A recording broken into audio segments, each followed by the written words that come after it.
자, 합장하시고 염화미소는 행복입니다. 옆 사람에게 눈으로 인사하시면 될 것 같습니다.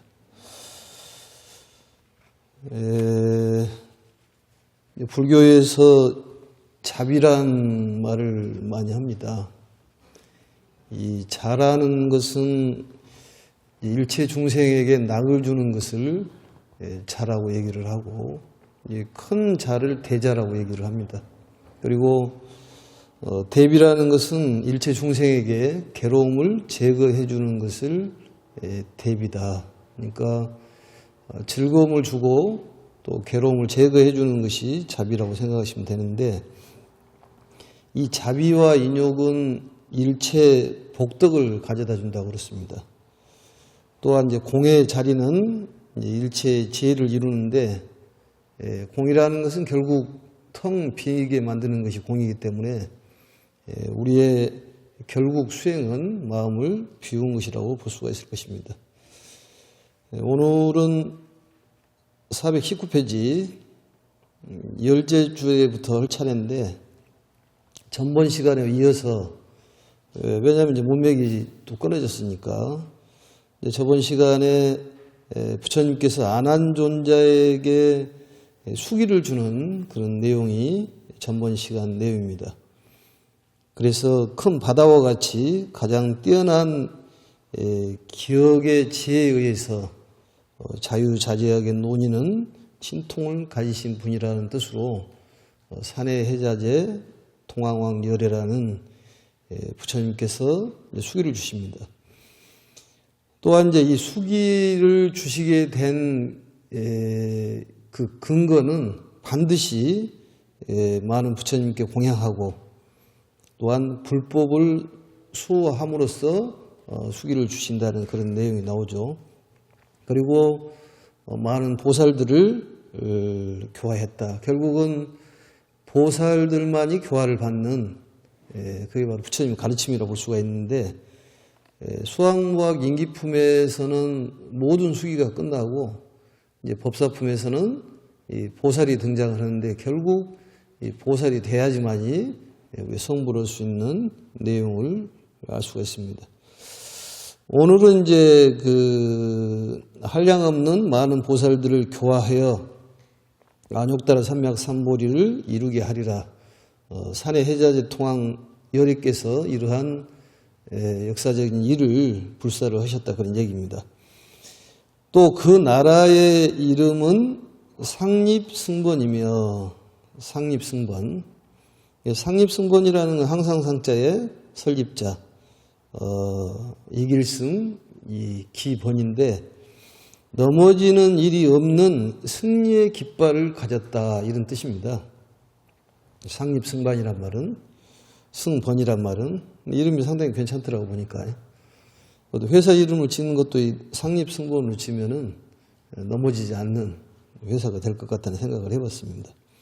승리의 깃발을 가진 이런 뜻이 바로 상립승반이며 승번이며, 그 국토는 청정하여 유리로 땅이 되어 있고 겁의 이름은 묘음변만이니라.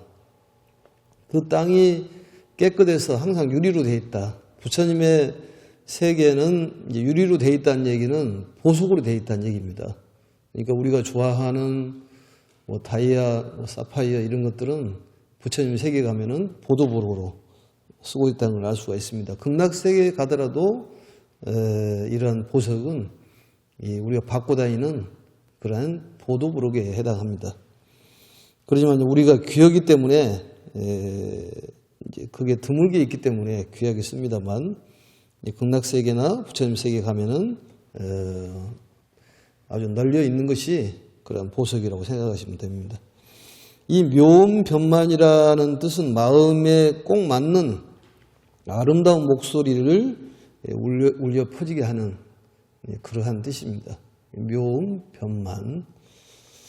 그 부처님의 수명은 한량없는 천만억 아승기겁이니, 어떤 사람이 천만억 한량없는 아승기겁 동안에 아무리 숫자로 헤아려 보려고 할지라도 전혀 알 수가 없느니라. 사실 부처님께서는 수명에 제한이 없는데 이건 육체적인 수명을 얘기를 합니다. 우리가 지금 현재 이제 100세 시대를 달리고 있는데 부처님 시절에도 오래 사신 분들도 많고 뭐 피라미드 그 비석에 보면은 뭐 700년, 뭐 1000년은 살았다고 그럽니다. 그런데 이제 죽지 않는 불사의 약이 제일 마지막에 보면은 이 감노라는 그 물이 있는데 술로도 표현을 하고 물로도 표현하는데 이 감노주라든지 감노술을 먹으면은 이 불사한다고 그러니까 참고적으로 그러시면 될 것 같습니다. 그래서 이 나라의 부처님의 수명은 한량이 없고 이 셀 수 없는 아승기컵이니 어떤 사람이 천만억 한량 없는 아승기컵 동안에 아무리 숫자를 헤아려 보려고 할지라도 전혀 알 수가 없는지라. 정법이 세상에 머무는 기간은 수명의 2배가 되고 이 부처님께서 열반하신 후 1000년까지를 정법이라고 그러죠. 그리고 1000년부터 2000년까지를 상법, 2000년부터 그 후를 말법시대라고 그렇게 얘기를 합니다. 부처님 시대에는 바로 정법 세상에 머무는 기간은 수명의 2배가 되고 상법이 세상에 머무는 기간은 다시 정법의 2배가 되니라. 아나나 이 산의 해자재 통황 부처님은 시방세계 한량없는 천만억 항아사 재불열애의 찬탄을 받은 동시에 그 공덕을 칭찬받게 되리라. 공덕을 칭찬받게 되니라. 이 부처님을 이루는 성부를 이루는 그분들을 보면은 전부 많은 보살들을 구제하고 중생들을 이익되게 하고 또 부처님의 가르침을 수호했다는 얘기가 나옵니다. 그리고 이 공덕을 칭찬을 받게 되리라. 공덕을 짓는 방법은 강희 황제 때 강희 자전에 나와 있는 자전을 보면은 덕은 시이 아니라 베푸는 것이라고 그랬죠. 그래서 베푸는 것이 공덕을 쌓는 것이다. 우리가 이제 공덕을 쌓을 줄을 모르는데 자꾸 베풀어야 된다는 얘기입니다. 말도 베풀고 또 생각도 베풀고 또 재물도 베풀고 베풀어야지만이 공덕을 쌓을 수가 있느니라. 그때 세존께서 이러한 뜻을 거듭 밝히고자 개송으로 설하셨다. 개송은 치면서 하겠습니다. 비구들에게 말하노라 법을 지닌 나나는 부처님들께 공양 정각을 이루리라. 그 이름은 산해자재 동황 부처님이요 청정하고 이름이 상립승번이니라. 교화하는 보살은 항아사같이 많으며 부처님 명성이 시방에 가득하고 수명이 무량하리니 중생을 예민함이니라. 정법은 수명의 배상 항아사에 한량 없는 중생들이 이 부처님 법 중에서 불도의 인연심으리라. 교화한다 이런 얘기가 나옵니다. 교화한다는 것은 이 가르침을 통해서 사람을 변화시키는 것을 교화라고 얘기를 하고 또 위덕이란 말은 이제 거룩한 덕, 명성이란 말의 이름이 이제 명성을 이름이라고 그렇게 얘기합니다. 그리고 이제 불교의 시방이란 말이 자주 나오죠. 시방은 바로 공간적인 것, 우주, 공간을 얘기하는 것이고 삼세는 바로 시간적인 것을 의미하는 것입니다. 그래서 우리 만자를 보면은 열십자 이 옆에 붙어 있지 않습니까? 그래서 열십은 바로 시방세계, 우주 공간을 뜻하는 것이고 옆에 붙어 있는 것은 바로 삼세, 시간을 의미하는 것입니다. 이 두 가지, 시간과 공간이 합해지면은 바로 이제 우리 만자가 되는데 수기를 줄 때도 역시 차례차례 수기를 줬다는 것은 시간적인 의미에서 얘기하는 거고, 이제 조금 있으면 나옵니다만은 한꺼번에 부처님께서 2,000명이 한꺼번에 시방세계에 출연하셨다. 이 얘기는 공간적인 걸 의미하는 것입니다. 좀 어려울지 모르지만은 시간과 공간에 대한 말씀을 드린 겁니다. 그리고 이제 애민이라는 말이 나오는데, 애민이라는 말은 불쌍하게 여긴다 이런 뜻이고, 이 내용 단어들을 좀 살펴보시면 될 것 같습니다. 그래서 이 정법 시대에는 교학과 또 수행과 깨달음이 세 가지를 잘 이루어져 있는 것이고, 상법 시대에는 바로 가르침과 수행은 있는데 깨달음이 없다. 이 말법 시대에서는 가르침만 있고 수행이라든지 깨달음이 없다. 이렇게 얘기를 합니다. 그래서 그걸 우리가 깨닫지도 않고 깨달았다고 얘기하는 사람들을 증상만자라고 그렇게 얘기를 하는데, 이 증상만자라는 것이 세 가지 종류가 있는데, 첫 번째가 이제 속중 증상만.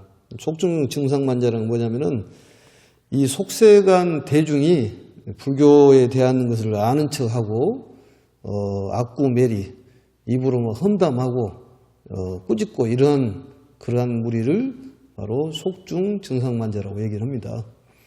불교를 수십 년 동안 몸담고 연구를 한 사람보다도 잠깐 뭐 몇 번, 며칠, 몇 년 공부하고 불교를 아는 것처럼 수행자를 험담하고 스님들을 험담하는 그런 제가 자를 그렇게 얘기를 한 것입니다. 그리고 이제 도문증상만자라는 것은 불교를 곡해해서 마치 본인이 이 삿된 지혜로 깨달았다고 생각을 해서 정법을 비난하는 그러한 증상만자를 도문증상만자라고 얘기를 하고, 그 다음에 세 번째는 참성증상만자가 있습니다. 참성증상만자는 뭐냐면 이 깨달음도 얻지 못하고서 마치 본인이 부처처럼 행동한다든지 성인처럼 행동을 하는 이 거짓된 성인, 주제 넘은 성인 이렇게 얘기를 표현을 하는데, 이 말법 시대의 결과물이 이러한 증상만자를 낳는다. 그래서 부처님의 가르침을 잘 설명을 하고, 또 우리는 부처님의 가르침을 잘 따라서 수행하는 자세를 가져야지, 본인이 마치 깨달은 양 다른 사람을 지책하고 또 꾸짖고 이런 것은 바람직하지 못한 그런 증상만자라고 볼 수가 있습니다. 그때 모임 가운데에 처음 발심한 신발이라고 그러죠. 신발이 보살 8,000명 보살이 모두 이렇게 생각하였다. 속으로 생각했다 그런 얘기입니다. 의혹을 품었다 그런 얘기죠. 다른 대보살들도 이와 같이 성불할 것이라고 수기받는 것을 우리들은 한 번도 보지 못하였도다. 그런데 무슨 인연으로 성문들이 이와 같이 수기를 받은 것일까? 신발이 보살들이 의심을 갖는 거예요. 그래서 이제 부처님께서 그 의심을 풀어주기 위해서 인연에 대한 설명을 하는 내용이 바로 아난존자의 전생에 대한, 또 나홀라의 전생에 대한 것을 설명을 합니다. 저번 시간에 상당히 구체적으로 설명을 했기 때문에 앞에 강의 내용을 참고로 하시면은 훨씬 이해가 좀 빠를 거라고 생각합니다. 그래서 그때 세존께서 여러 보살들이 마음속으로 생각하는 바를 아시고 말씀하셨다. 마음속으로 생각했다는 것은 의혹을 품었다는 것이죠. 보살들도 성불의 수기를 받지 못했는데 하물며 성문들이 수기를 받는 걸 보고 의아하게 생각했다. 그래서 그걸 풀어주기 위해서 부처님께서 과거의 인연에 대한 설명을 합니다. 그 인연주라고 그랬죠. 삼주설법에서. 법설주, 비설주, 인연주. 그 근기가 약한 중생들을 위해서 인연에 대한 설법을 합니다. 그 인연에 대한 설법이 바로 그 다음 내용이에요. 선남자들이여, 선남자란 말이 많이 나오죠. 어떤 좋은 집안의 아들들이여, 또 신앙심을 갖고 좋은 행을 하는 남자 이런 뜻이 있습니다. 신앙심을 갖고 좋은 행을 하는 남자들이여 나와 아나는 함께 공황 부처님 처소에서 동시에 안욕다라 삼약 삼보리심을 일으켰는데 이 공황 부처님이라는 것은 이 공급에 출연한 최초의 부처님을 공황 부처님이라고 그러는데 이 공급이라는 것은 우주 순환 과정에서 성급, 주급, 괴급, 공급 그걸 한번 말씀을 드린 것 같습니다. 그래서 이 우주가 생성이 돼가지고 결국 이제 처음으로 돌아가는데 그때 출현한 부처님을 공황 부처님이라고 그렇게 얘기합니다. 또 공황 부처님을 해석을 하면 하늘에 오른 임금 또 이렇게도 해석을 하고 가르침에 천공에 오른 분이라는 그런 이름도 가질 수가 있습니다. 어쨌든 간에 전생에 대한 얘기를 하시는데 공황 부처님 계실 적에 바로 아난과 내가 같이 수행을 했었다. 전생에 대한 얘기예요. 또 그 안욕다라 삼맥삼불의 마음을 일으켰다. 그런데 아난은 항상 넘어갑니다. 많이 듣기를 좋아하였고 나는 항상 부지런히 정진하고 수행하였느니라. 굉장히 중요한 얘기입니다. 이 얘기가. 아난이 아라한과를 이루지 못한 이유가 여기에 있는 거예요. 전생에부터 쭉 수행을 해왔지만은 아난은 듣기만 좋아했다는 거예요. 그리고 기억만 좋았지 사실은 실천이 없었다. 그래서 성불을 못했다는 거예요. 나보다 늦었다. 그러니까 보살도라는 것은 나보다 상대를 먼저 생각하는 것이 보살도예요. 중생을 구제하고 세상을 구제하고 이 두 가지 일을 하는 것을 보살도를 실천했다고 그렇게 얘기를 합니다. 그런데 아나는 자기만을 위한 수행만 했다. 자기만 돌봤다 그런 얘기입니다. 남을 돌보지를 않았다. 그래서 이걸 보면은 수행과 실천이라는 것이 대단히 중요하다는 거죠. 요즘 시대, 말법 시대에는 가르침만 있고 수행과 깨달음이 없다는 거예요. 그래서 서로 여기서 이 얘기를 들으면 이 말이 맞는 것 같고 저기서 이 말을 들으면 맞는 것 같고 헷갈리다는 얘기, 헷갈려. 뭐가 뭔지 헷갈리다는 거예요. 그리고 어느 정도 공부가 완전히 마칠 때까지는 그냥 한 우물을 파는 것이 바람직합니다. 그리고 경전을 토대로 중심을 잡아야지 여기서 이 말 듣고 저기서 이 말 듣다 보면은 본인도 정신이 하나도 없어지는 거예요. 또 TV도 역시 마찬가지잖아요. 이 스님이 나오면 이 말하고 저 스님이 나오면 저 말하고 헷갈리다는 거예요. 어느 정도 공부가 마칠 때까지는 한 우물을 파다 보면 자연히 나오게 돼 있습니다. 그래서 이 경전의 근거를 두고 교주님이 어떤 얘기를 했느냐 이걸 중심으로 해야지 어떤 사람의 말에 휩쓸려서는 아니 낸다 그렇게 볼 수가 있습니다. 그래서 이 나는 항상 부지런히 정진하고 수행하였느니라. 그래서 성불했다는 얘기입니다. 그래서 나는 이미 안욕다라 삼맥삼보리를 이루었고 아나는 여전히 나의 법을 지니고 보호하며 장래 부처님들의 법장까지도 법장이라는 부처님의 가르침입니다. 잘 지켜서 모든 보살 대중을 교화하여 가르침을 통해서 인간을 변화시키는 걸 교화라고 그랬죠. 성취하게 하였느니 그의 본래 서원이 이와 같으므로 이러한 수기를 받는 것이니라.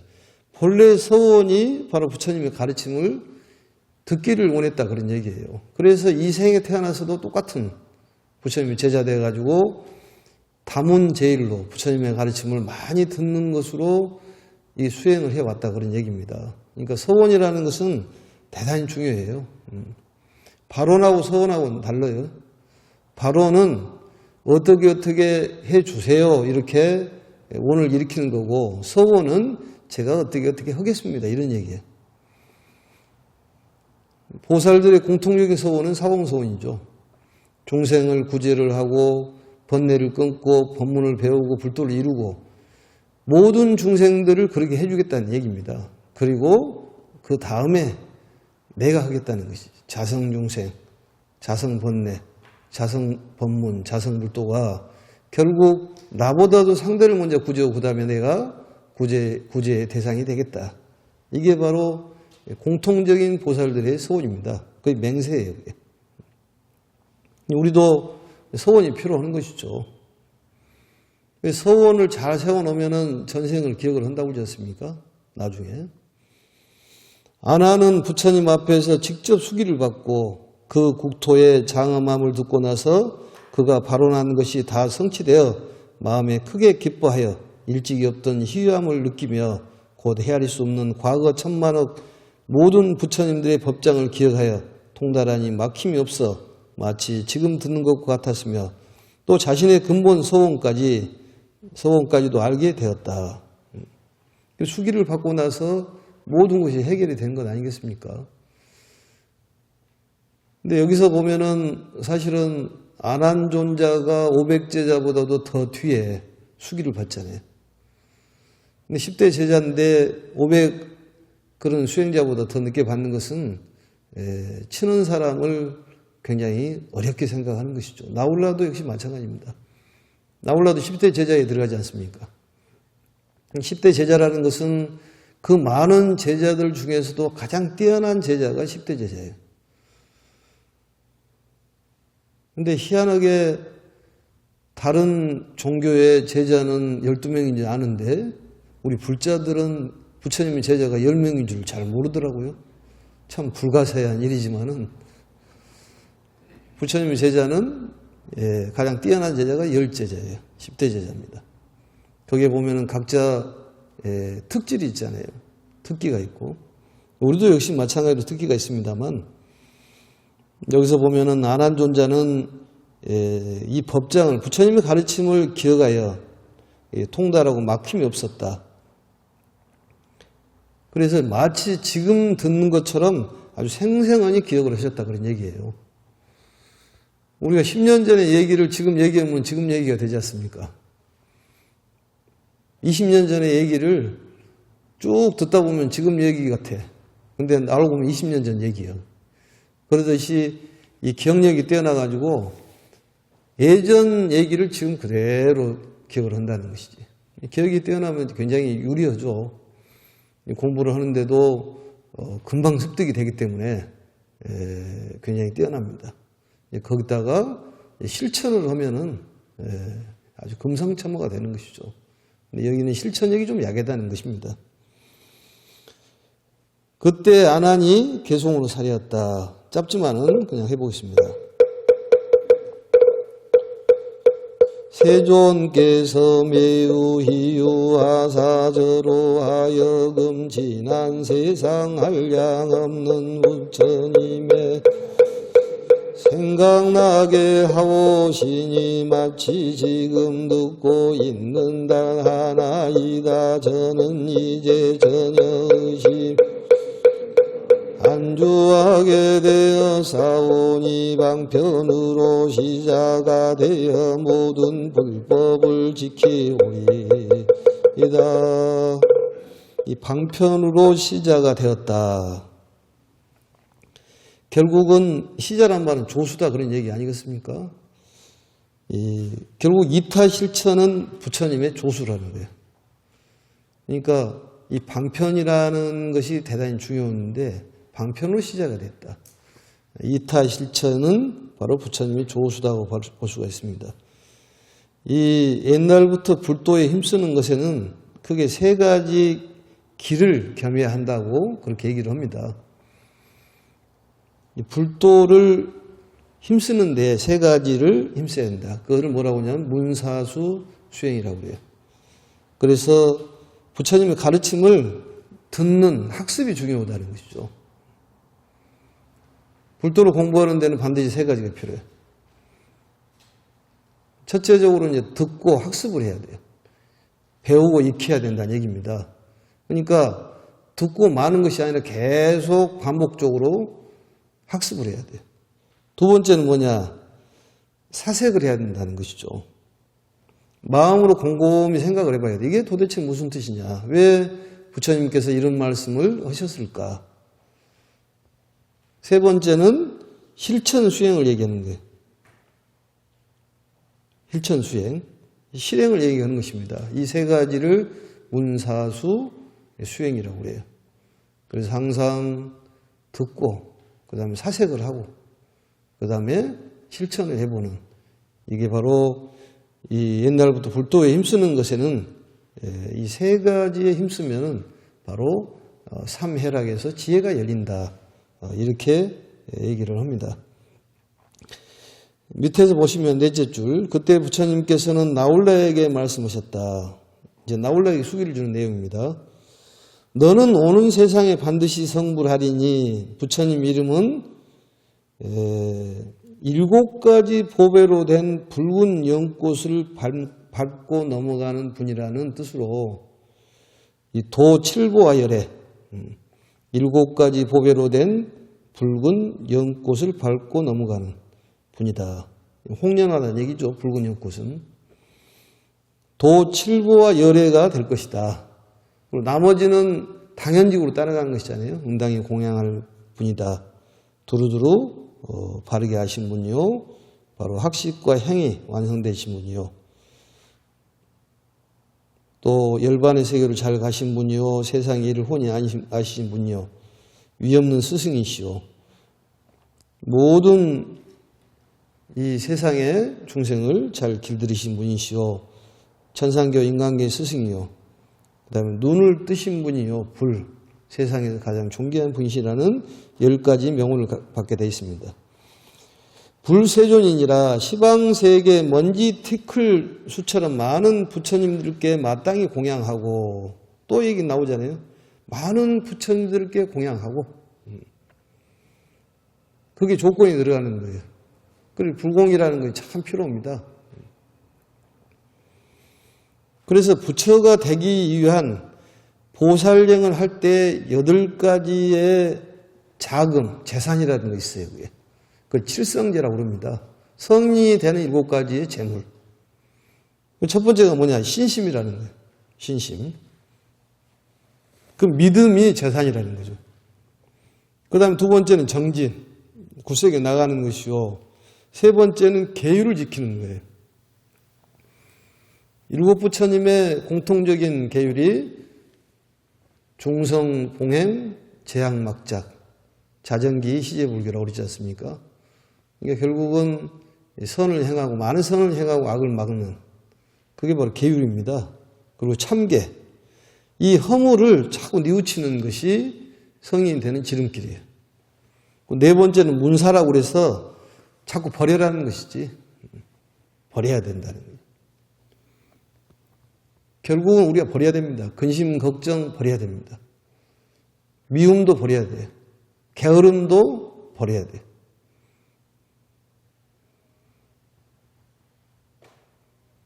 또 질투, 시기 다 버려야 돼요. 이 간탐도 버려야 돼요. 애끼는 것도 버려야 됩니다. 그러니까 버리지 않고는 성인이 될 수가 없다는 것이니까 우리가 이걸 듣고 어떻게 해야 된다고요? 사색을 하고 그 다음에 실천 수행을 해야 된다. 이게 문사수라는 것이 참 필요해요. 부처님 가르침을 자꾸 들어봐야지. 그리고 곰곰이 생각을 해봐야지. 그리고 어떻게 해야 돼요? 실천을 해봐야 한다는 거예요.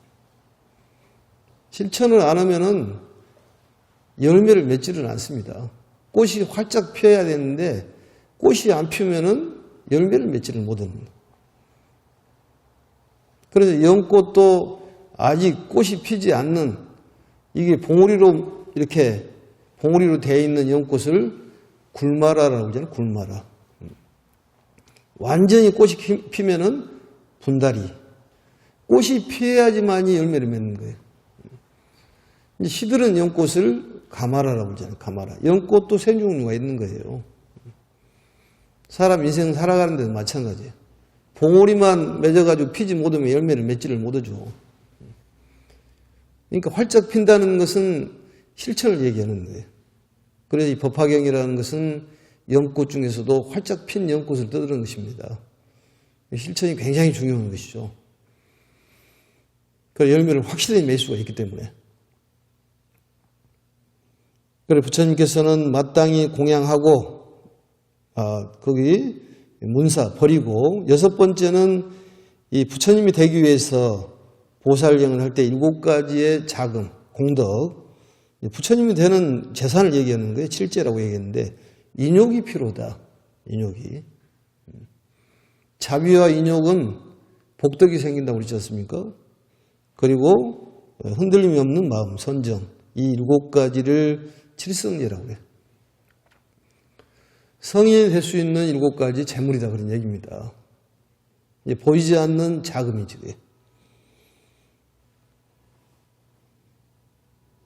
그래서 이 마땅히 공양하고 부처가 되는데 또 지금 내 아들이 된 것처럼 언제나 그 모든 부처님들의 맏아들로 태어날 것이다. 이것은 뭔 얘기냐? 부처가 되기 전까지의 얘기예요. 부처가 되면 괜찮은데 그 전에 여러 번에 거듭거듭 태어나면은 그때마다 바로 부처님의 맏아들로 태어난다는 것이죠. 복이 참 많은 거네요, 보니까. 우리도 이제 일취월장을 해서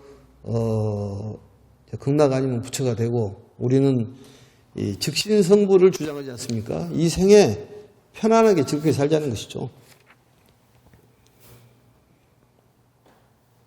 그래서 이 사바세계를 상적광토, 불국정토로 만드는 것이 우리 불교 이 법화경 하는 사람들의 일이에요. 우리는 마음을 편안하게 해야 한다는 거죠. 자꾸 버려야 됩니다. 버려야 돼요. 방법은 그것이더라고요, 보니까. 도 칠부와 부처님의 국토의 장엄함과 수명의 겁수와 교할 제자들과 정법, 상법의 머무름이 산의 해자재 통학 열애와 다름이 없으며 아까 얘기했던 안한존자의 수기를 받았던 부처님의 명호 거기에 보면 산의 해자재 통학이 나오죠. 통학 열애가 거기하고 똑같다. 또한 그 부처님을 위해 맏아들이 되리라. 이런 시기 거친 뒤에 마땅히 안욕대라 삼맥삼보리를 얻으리라. 그때 세종께서 이러한 뜻을 거듭 밝히고자 개송으로 설하셨다. 참 부처님께서 멋있는 양반이네 보니까. 얘기 딱 하고 또 가락을 넣어가지고 한 말씀 하시고 또 얘기 한번 딱 하고 또 가락을 넣어서 얘기하시고 무엇을 아신 분 같아 보니까. 자, 개송을 한번 하겠습니다. 내가 태자였을 때 나울라가 나의 맏아들이더니 이제 내가 부처되니 법을 받고 되었도다 미래세에 살면서 무량억 부처님들 칭견하고 그 부처님들 맏아들에게 불도 구하리라. 나울라의 미행은 오직 나만 알 수 있나니 지금 나의 맏아들 되어 중생에게 한량없는 공덕들은 헤아릴 수 없거늘 불법에 안주하여 위없는 진리과 도다. 이제 부처님께서 이 나홀라의 수기 내용을 다시 거듭 개송으로 설명한 내용입니다. 나홀라의 미행은 오직 부처님만이 알았다고 그러지 않습니까? 그만큼 남몰래 덕행을 쌓았는데 바로 음덕이라고 볼 수가 있겠죠. 우리처럼 이렇게 티를 내지 않고 또 상을 내지 않고 몰래 음덕을 쌓았다. 그래서 이 나홀라의 수투파 탑이 아주 그 보잘것없는 그런 탑으로도 지금 돼 있다고 그러지 않습니까? 그때 세존께서는 이제 2,000명이 되는 이제 수행자에게 수기를 주는 내용입니다. 2,000명의 이 배우는 이와 다 배운 일을 보니 학과 무학을 얘기하는 것이죠.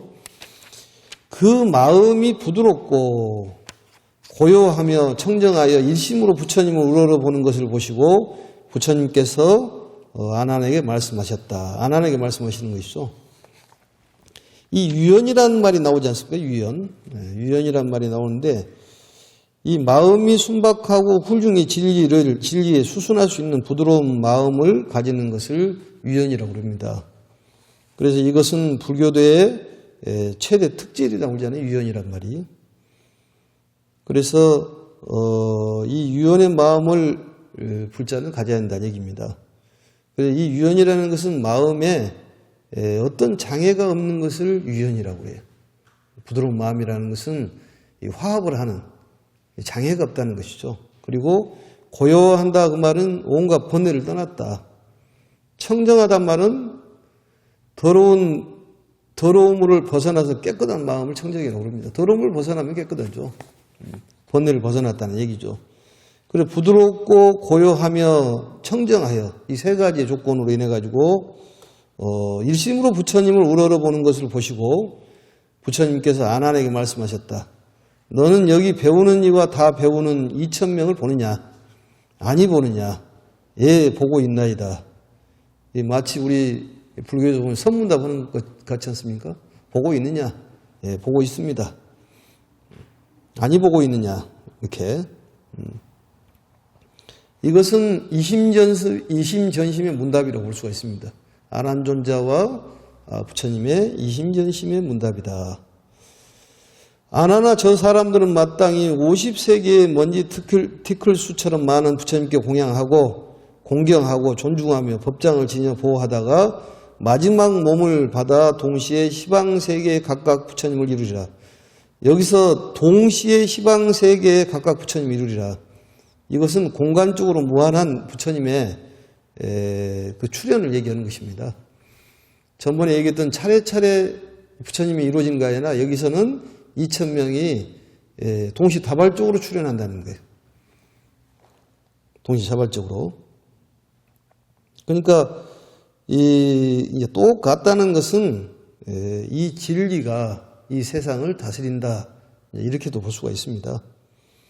그러니까 우리 시간상으로 무한한 것, 공간상으로 이제 무한한 걸 얘기했는데 아까도 얘기했듯이 우리 만자를 보면은 열십자의 옆에가 바로 이제 법륜이라고 이렇게 돌아가는 게 돼 있지 않습니까? 그런 것처럼 돌아간 것과 시간과 공간을 얘기하는 거예요. 이 시간과 공간이 무상하다. 재행무상 재범무하. 이게 불교의 전체적인 가르침입니다. 그걸 알면은 열반적정이고 모르면은 일체계고 그런 거죠. 그래서 이 2,000명이 어떻게 이름을 갖느냐. 이름은 모두 같아서 보석의 빛남을 가진 왕이라는 뜻으로 보상열애다. 보석의 빛남을 가진 부처님이다. 보상열애 응공정변지 명행족 선서세간의 무상사 조장 무천인사 불세존이니라. 수명은 7이고 국토의 장엄함과 교할 성문 보살이 수요와 정법과 상법의 머무리 모두 다 같으니라. 이 보상열애라는 그 이름으로 이제 수기를 받는 그런 이제 내용이 나와 있는 것이죠. 그래서 그 내용을 또 거듭 부처님께서 밝히시고자 해서 개송으로 설하셨다. 그래서 이 법화경을 보면은 이제 이 몸으로 깨달음을 얻는다고 그래서 즉신 돈증 이렇게 얘기합니다. 즉신 돈증. 이 몸으로 깨달음을 증득하였다. 즉신 돈증. 또 내지는 즉신 성불. 즉신 성불. 또 사바세계가 부처님과 함께하는 그게 바로 상적광토라고 그러죠. 사바세계 즉 적광사상은 바로 일승사상을 얘기하는 것입니다. 개송이 나왔으니까 개송을 한번 하도록 하겠습니다.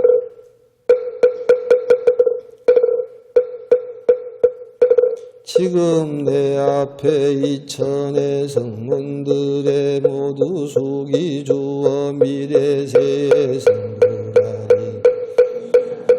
부처님들 먼지 뒷글 수만큼 많으며 법장을 호지하다가 뒤에 정각을 이루리라. 각각 나서 같은 이름 갖게 되며 동시에 도량에 같이 앉아 무상지에 얻으리라. 모두 보상이 오국토와 제자들 정법과 상법도 모두 같으리라. 모두가 신통으로 제도하여 명성이 널리 퍼져 점차로 열반에 들이라. 그때 배우는 이와 다 배운 이 2,000명 주시는 수기 말씀을 듣고 환희하여 뛸 듯이 기뻐하며 개송으로 사네. 세존이시여 저희들이 수기 주시는 음성을 들으니 즐거움과 기쁨이 가득하여 마치 감로수를 마신 듯하나이다.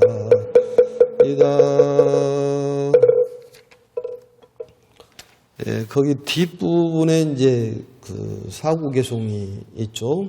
세존 해등명 아문 수기음 심한이 충만 여 감로 견관이다. 지혜 등 뿌리신 세존이시여 저희들이 수기 주시는 성불의 애언을 수기라고 그랬다겠죠. 음성을 들으니 마음에 즐거움과 기쁨이 가득하여 마치 감로수를 마신 듯 하나이다. 이 감로수라고도 얘기하고 또 더러 감로주라고도 표현을 합니다. 감로주라고도. 이제 부처님의 인생관과 세계관을 보면은 자유를 표방하셨고 또한 평화, 평등을 누리는 안락한 불국토를 만드는 것이 부처님의 인생관이고 또 세계관이라고 볼 수가 있습니다. 그러니까 이 자유스러운 마음, 또 평화, 또 사성제를 깬 것은 평등을 뜻하지 않습니까? 평등이라는 말이 바로 공이라는 말하고 똑같은 내용입니다. 그래서 이 네 가지 개송은 조금 잘 읽어보시는 것이 굉장히 좋으실 것 같아요. 그래서 이 감로주라는 것은 하늘의 술을 감로주라고 그러는데 죽지 않는 술이라고 그럽니다. 죽지 않는 술. 그걸 먹으면 괜찮을 것 같아요. 보니까. 감로주. 그러니까 불사주라는 소리죠. 불사주. 그래서 이제 여기까지해서 이제 이 강의가 끝나는데 이제 실질적으로 보면은 이제 이 품에서는 이제 2000인의 학무학의 사람에 대한 수기를 이제 서술한 단락이지 않습니까? 그래서 이 3장 비유품에서 수학무학 인기품에 이제 이르기까지 차례차례로 성문에게 이제 수기를 주지 않습니까? 비유품에서는 이제 사리불에게 수기를 주고, 여기 쭉 이제 신해품에서는 또 수보리, 마하가선, 목련, 가전열이 쭉 해서 수기를 주셨는데, 이 수기라는 점에 관해서는 이제 말하면 법화경에서는 수기의 대부분이 여기에서 이제 끝나는 것입니다. 수기품에서. 그 다음에는 이제 전부 법사가 되는 것이기 때문에 다음 주에는 여기에 계신 분들이 전부 법사가 되는 것이지. 법사가 되는 거예요. 기쁘지 않습니까? 법사가 되는 거예요. 이 대승불교에서는 법사가 필요 없는 거예요. 왜냐? 법을 설해야 되기 때문에. 법을 설해야지만이 중생이 제도를 할 수 있지 않습니까? 그래서 이제 우리가 이제 법사가 되고, 이제 전문 용어로는 열애사라고 그래요. 열애사. 천사하고 또 법사하고 열애사는 다릅니다. 이 천사라는 것은 불교의 아함경에, 중아함경에 보면은 이 천사경이라는 것이 있어요. 천사경도 있고, 또 이 중아함경에 보면은 이 대천 나림경이라는 경전이 있습니다. 대천 나림경에 보면은 천사가 등장을 하는데, 이 대천왕께서 이제 목욕을 하는 그런 내용들이 나오고, 이 천사를 백발에 비유를 합니다. 거기 보면은 백발에. 그래서 내 머리에 백발이 났네. 이것이 뭐냐면은 우리가 알고 있는 천사하고 좀 다른 거죠. 그래서 수명은 갈수록 줄어들구나. 이제 천사가 오실 날이 생겼다 그런 얘기입니다. 그래서 여기까지 해가지고는 이제 다 끝나는데, 그러면은 이제 나머지 부분이 남아 있는데, 나머지 부분이 보면은 비구니들이 또 수기를 받지는 못했는데, 이 내용은 비구니인들이 남아 있는 내용을 수기는 13장 권지품에서 비구니들의 이제 수기를 줍니다. 그래서 삼주 설법 중에서 2년 설주가 여기서 이제 종료가 되고 이제 다음 시간에 법사품에서는 이제 우리가 법사가 되는 것이죠. 그리고 이제 곤지품에서 보면은 야수다라와 마하파사파제 비구니가 수기를 받는 내용이 나오는데 거기에 보면은 일체 중생이 희견열애라는 수기를 받고 야수다라는 구족 천만 광상열애라는 수기를 받는 내용들이 나옵니다. 법사품의 내용을 이제 공부를 하면 우리가 법사가 되는 것이니까 새로운 각도로 법사품에서는 수기를 주는 내용이 나옵니다. 그래서 다음 시간에도 기대를 하시고 공부를 또 열심히 해보시면 좋을 것 같습니다. 오늘 이렇게 마치겠습니다. 염화미소는 행복입니다. 고맙습니다.